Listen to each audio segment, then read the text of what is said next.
লাও ধরো, এতে পুরো 10,000 আছে। জি, আমি না হাতে টোটোটা লেগে মোড়ে দাঁড়াচ্ছি। যদি দুটো ভাড়া হয় ওই টাকা দিয়ে চাচার লেগে ওষুধ নিয়ে আসবো। তুই টোটো চালাতে পারবি?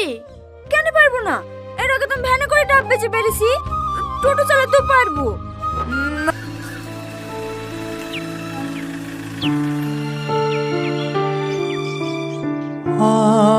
না, আজকেও আসেনি।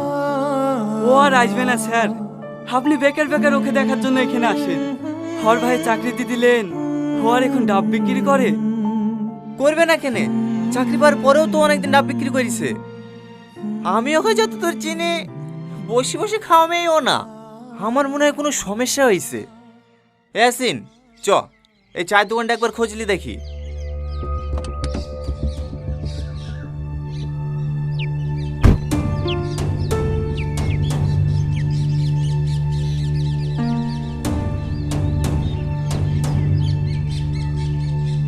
ও দাদা, দুটো চা দিও।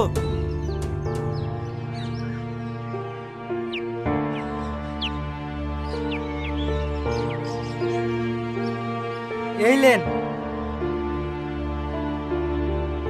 আচ্ছা, এখানে একটা মেয়ে ডাব বিক্রি করতো, সে মেয়েটাকে আর আসে না?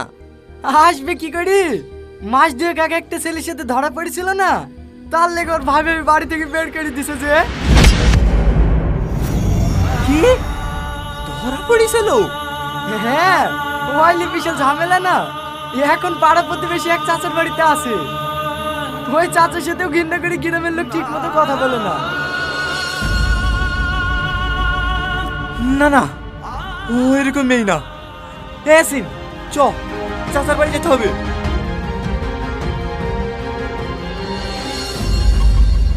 কেমন আছো ভাবি? কি ব্যাপার, তুমি বাড়িতে কি করতে এসছো? এক্ষুনি কেউ দেখে ফেলে সর্বনাশ হয়ে যাবে, তো তাড়াতাড়ি এদিকে আসো।